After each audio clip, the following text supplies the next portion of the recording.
मित्रांनो, ही गोष्ट आहे त्या काळाची जेव्हा माझ्या मामाची मुलगी तिच्या लग्नाला अवघे 5 महिने झाले होते.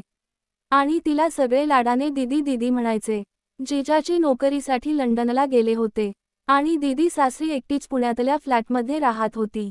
मोठं शहर, रिकामं घर, एकटेपणात त्यांचं मन अजिबात लागत नव्हतं. त्यांच्या सासूबाई किंवा नणंद कधीच लग्नानंतर पुण्यात राहायला आले नव्हते. म्हणूनच एके दिवशी दीदींनी मम्मीला फोन केला आणि म्हणाल्या, रोहनची एक्झाम संपलीये ना, त्याला माझ्याकडे राहायला पाठव. मम्मी माझ्याकडे आल्या आणि म्हणाल्या, तुझ्या मामाच्या मुलीचं म्हणजेच दीदीचं मन लागत नाहीये, ती तुला तिच्याकडे बोलावते. मलाही वाटतं, तू जरा पुणे फिरून ये. मग मी तयारी केली आणि मुंबईला माझ्या मामाच्या मुलीकडे म्हणजेच दीदीकडे निघालो. जेव्हा मी दीदीच्या घरी पोहोचलो, मी फ्लॅटच्या दाराची बेल वाजवली. दरवाजा उघडताच माझ्या डोळ्यांवर विश्वासच बसला नाही. दीदी एकदम परीसारख्या दिसत होत्या. खरंच असं वाटलं जणू स्वर्गातील अप्सराच पृथ्वीवर उतरली आहे. मी त्यांच्याकडेच बघत राहिलो. दीदी हसत म्हणाल्या, असं काय बघतोयस रे? मी गडबडून म्हणालो, तुम्हालाच बघतोय दीदी, तुम्ही खूप बदललात. खरंच खूप सुंदर दिसता. त्या म्हणाल्या, तुला तसं वाटतंय कारण बऱ्याच दिवसांनी भेटतोयस. मी तर आधीच्याच सारखी आहे. तरीही माझी नजर त्यांच्यावरून हलत नव्हती. दीदी पुन्हा हसल्या आणि म्हणाल्या, आता बघतच राहणार की आत येणार? मी गडबडलो आणि पटकन म्हणालो, हो, आत येतो. मी माझं सामान घेऊन घरात आलो. दीदी मला त्यांच्या खोलीत घेऊन गेल्या आणि तिथे माझं सामान ठेवायला लावलं. मग त्या म्हणाल्या, हात पाय धुवून घे. मी तुझ्यासाठी काही खायला आणते. मी हसत म्हणालो, नको दीदी, मला खूप भूक लागलीये. थेट जेवणच करतो. दीदी हसल्या आणि म्हणाल्या, ठीक आहे. मग आंघोळ कर आणि जेवणाच्या टेबलवर ये. मी पण तुझ्याबरोबर जेवते. मी लगेच त्यांच्या रूमच्या बाथरूममध्ये गेलो. शॉवरखाली उभा राहून आंघोळ करताना नकळत दीदीच्या व्यक्तिमत्वाची आठवण करून हातबल केलो. मग आम्ही दोघांनी एकत्र जेवण केलं. जेवताना पण मी फक्त दीदीकडेच बघत होतो. दीदी म्हणाल्या, आता जेवण तरी कर, मग बघत रहा. मी हसलो. मग आम्ही दोघांनी जेवण संपवलं आणि मी दीदींना सांगून झोपी गेलो. दीदी त्यांच्या कामाला लागल्या. संध्याकाळी दीदी मला बाहेर फिरायला घेऊन गेल्या. सगळे लोक फक्त दीदीकडेच बघत होते. हे पाहून मला राग येऊ लागला. बराच वेळ फिरून आम्ही दोघांनी बाहेरच जेवण केलं आणि घरी आलो. आता खूप थकवा जाणवत होता म्हणून आम्ही दोघं खोलीत आलो. दीदींनी माझ्याशी गप्पा मारल्या, तुझी परीक्षा नीट गेली ना? मी सांगितलं, हो दीदी, सगळ्या परीक्षा चांगल्या गेल्या. असं बोलत बोलत आम्ही दोघं झोपी गेलो. असेच 2 दिवस निघून गेले. मला जाणवलं की दीदी काहीशा उदास दिसत होत्या. मी दीदींना विचारलं, काय झालं दीदी? तुम्ही उदास का दिसत आहात? जिजाजींची आठवण येते का? दीदी म्हणाल्या, नाही रे, तसं काही नाही. पण त्यानंतर दीदींनी माझ्याशी काही बोलणं बंद केलं. मला समजलं की त्या खरंच उदास होत्या आणि कदाचित जिजाजींना आठवत होत्या. मला हे पण कळलं की त्यांना कदाचित कोणाच्या तरी साथीची गरज होती, ज्यामुळे त्यांचा एकटेपणा दूर होऊ शकेल. त्या रात्री त्यांनी माझ्याशी काहीच बोलणं केलं नाही. त्या तोंड फिरवून झोपल्या. मी पण काही बोललो नाही आणि झोपी गेलो. रात्री 12 वाजता मी बाथरूमला जात होतो. तेव्हा लक्षात आलं की दीदी बेडवर नाहीत. त्या शेजारच्या खोलीत झोपायला गेल्या होत्या. मी त्यांना बघण्याच्या नजरेने शेजारच्या खोलीकडे गेलो. तेव्हा तिथून काही आवाज येत होते. मी विचार केला माझ्या मामाची मुलगी दीदी एकट्या का आहेत? त्यांना काय झालं असेल? एक क्षण तर असंही वाटलं की कदाचित दीदींची तब्येत बिघडली असेल. मी त्या खोलीजवळ गेलो आणि दरवाजा थोडा उघडला. तेव्हा आतलं दृश्य बघून मी थाक झालो. माझे डोळे पांढरे झाले. मी पाहिलं की दीदी डोळे मिटून तिच्या जीवनात बोट करत होती आणि आवाज करत होती. तिला असे पाहून माझे भान हरपले. तिची अवस्था पाहून दीदी असं का करत आहेत, असा प्रश्न मला पडू लागला. मी त्यांना बोट करताना पाहत राहिलो. 15 मिनिटांनी दीदीच्या जीवनातून रंग बाहेर आला आणि तिने जोरातनी श्वास सोडला. कदाचित ती शांत झाली असावी, ज्यामुळे तिला दिलासा मिळाला असावा. मी त्यांच्या खोलीपासून मागे सरकत माझ्या रूमकडे जाऊ लागलो. तेवढ्यात माझा पाय कशावर तरी आदळला आणि त्या आवाजाने माझ्या मामाची मुलगी म्हणजेच दीदी लगेच जाग्या झाल्या. त्यांनी माझ्याकडे पाहिलं आणि आमच्या नजरा भेटल्या. मग दीदी एकदम मोठ्या आवाजात म्हणाल्या, रोहन तू इथे काय करायला आलास? मी म्हणालो, काही नाही दीदी. तोपर्यंत दीदी उठून माझ्याजवळ आल्या होत्या. त्यांनी माझा कान जोरात पकडला आणि विचारलं खरं खरं सांग, इथे काय करत होतास? मी सांगितलं मी बाथरूमवरून येत होतो. तेव्हा तुम्हाला पाहिलं, तुम्ही साडी उचलून काहीतरी करत होत्या. दीदींनी मला पकडलं आणि खोलीत नेलं. मला खूप भीती वाटत होती. मी दीदींकडे माफी मागू लागलो. दीदी म्हणाल्या, आजपासून असं पुन्हा करू नकोस. मी ठीक आहे म्हणालो आणि दीदींना विचारलं पण तुम्ही असं का करत होत्या दीदी? तुमचं तर लग्न झालंय. दीदी रडू लागल्या. मी त्यांना शांत केलं आणि विचारलं सांगा ना दीदी तुम्ही का रडताय? तेव्हा दीदी म्हणाल्या, तुझे जिजाजी माझ्याजवळ राहत नाहीत. मला सुंदर वेळेचा अनुभव घेण्याची खूप इच्छा आहे. मी काय करू काहीच समजत नाहीये. मी दुसऱ्या कोणाकडून सुंदर वेळेचा अनुभव घेऊ शकत नाही. मला भीती वाटते की कदाचित तो मला ब्लॅकमेल करायला लागेल. आजकालचे मुलं असेच असतात, पण आता काय करू, मला आता सहन होत नाहीये. आता तर मला कोणाला तरी बोलवावं लागेल किंवा कोणाला तरी पटवावं लागेल. आता मी सुंदर वेळेचा अनुभव घेतल्याशिवाय जगू शकत नाही.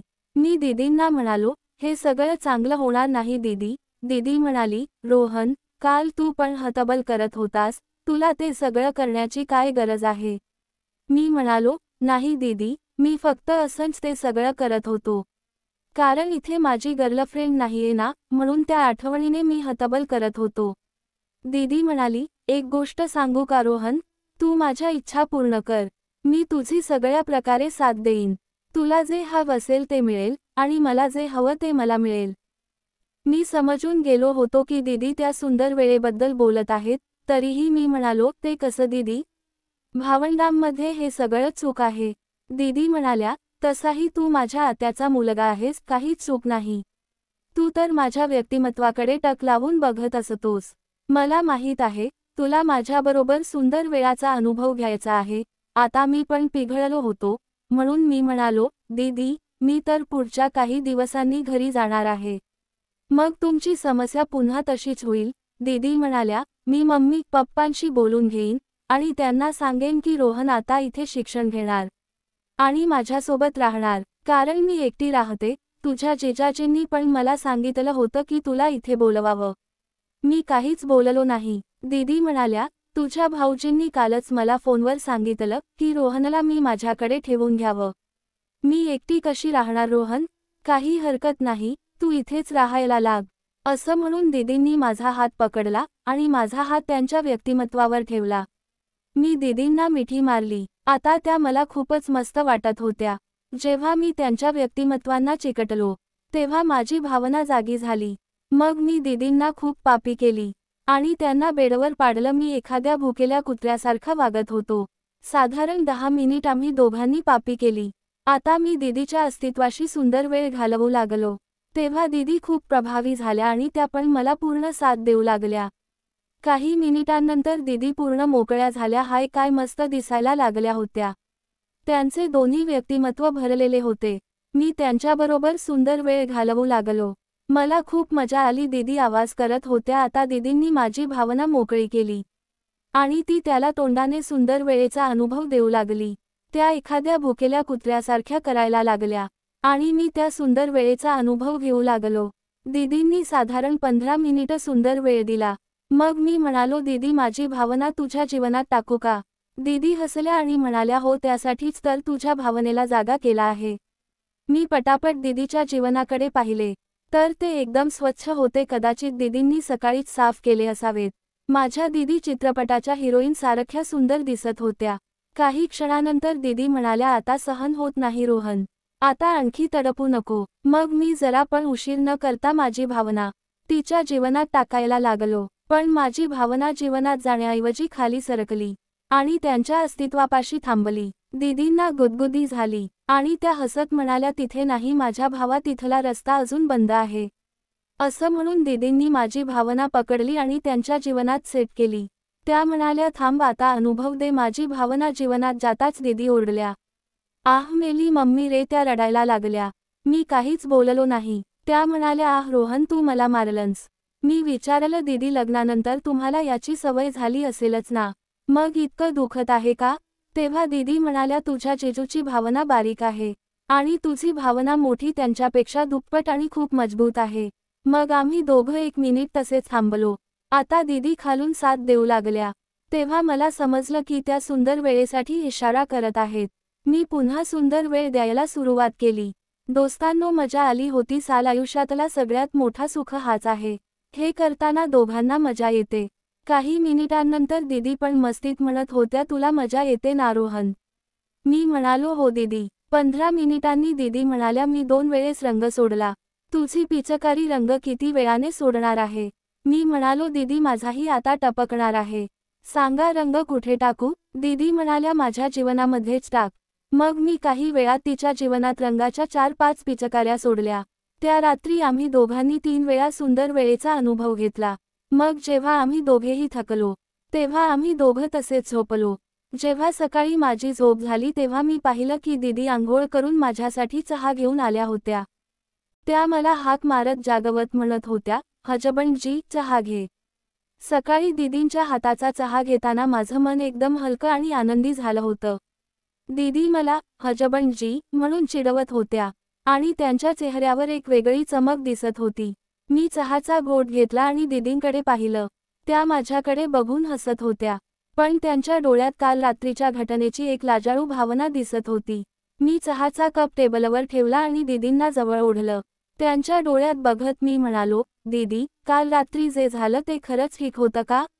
माझ्या मनात कुठेतरी एक गोंधळ उभा राहिला होता. एकीकडे मला दीदींबरोबर घालवलेल्या त्या सुंदर वेळेची मजा वाटत होती, तर दुसरीकडे भावंडामधलं हे नातं असं असावं का? हा प्रश्न मला सतावत होता.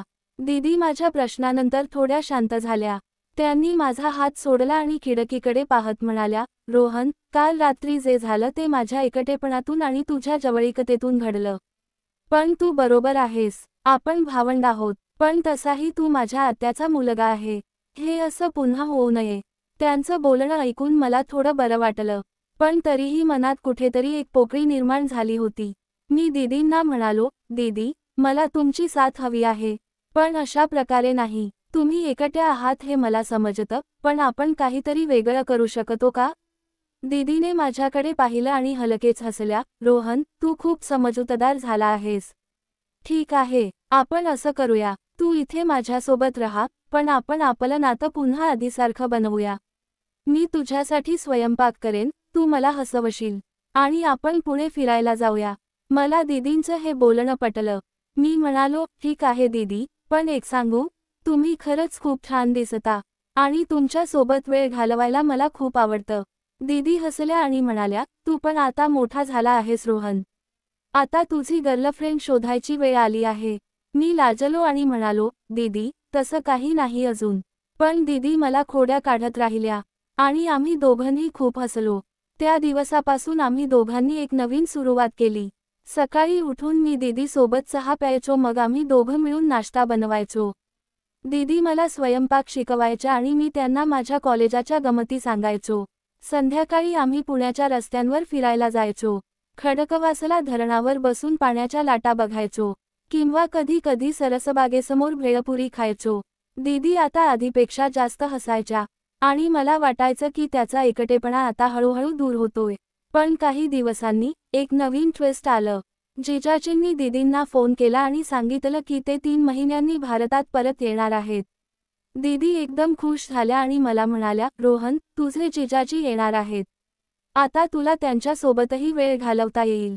मी पण खूप उत्साहित झालो जिजाजी येणार म्हणून. दीदींनी घरी साफसफाई सुरू केली, आणि मी त्यांना मदत करायचो.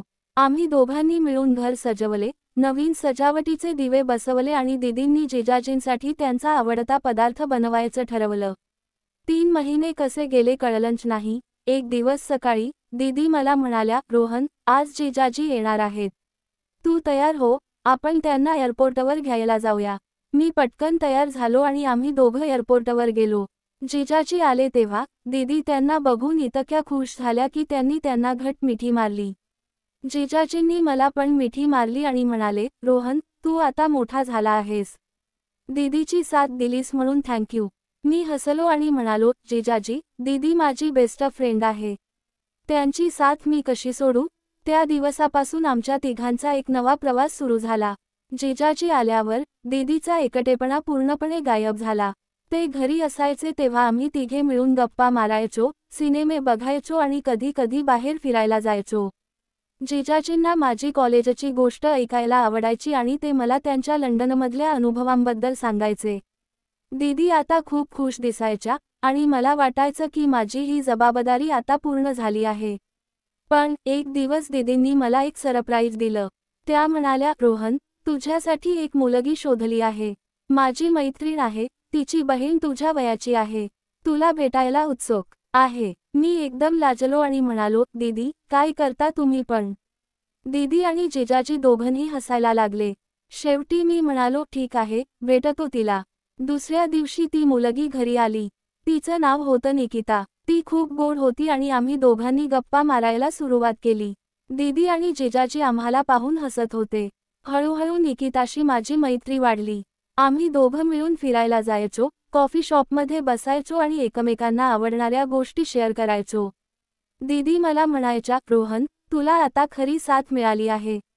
आणि मी हसून म्हणायचो, दीदी, तुम्हीच मला ही साथ शोधून दिलीत. निकिताला बोलताना मला असं वाटायचं की आयुष्यात आता सगळं परफेक्ट आहे. एक दिवस मी आणि निकिता खडकवासला धरणावर बसलो होतो. सूर्य मावळत होता आणि समुद्राच्या लाटा किनाऱ्यावर आपटत होत्या. मी निकिताला म्हणालो, निकिता, तू माझ्या आयुष्यात आलीस म्हणून मला खूप बरं वाटतं. ती हसली आणि म्हणाली, रोहन, तू पण माझ्यासाठी खास आहेस. त्या क्षणी मला वाटलं की दीदींमुळे माझं आयुष्य बदललं. त्यांनी मला फक्त साथच दिली नाही, तर मला एक नवीन दिशा दाखवली. शेवटी दीदींचं आणि जिजाजींचं आयुष्य पुन्हा आनंदी झालं आणि माझंही आयुष्य निकितामुळे पूर्ण झालं. आम्ही सगळे मिळून आता एक कुटुंब बनलो. दीदी आता एकट्या नव्हत्या आणि मी पण माझ्या आयुष्यात एक नवीन सुरुवात करू शकलो. ही गोष्ट इथेच संपते, पण आमच्या आनंदाला कधीच अंत नव्हता. मित्रांनो, आजच्या कथेबद्दल तुमचे विचार आम्हाला कमेंटमध्ये नक्की सांगा. जर तुम्हाला कथा आवडली असेल तर व्हिडिओला लाईक करा. अजून भन्नाट कथा पाहण्यासाठी आमच्या मराठी स्टोरी चॅनेलला सबस्क्राईब करा. पुढच्या व्हिडिओमध्ये भेटूया. तोपर्यंत धन्यवाद.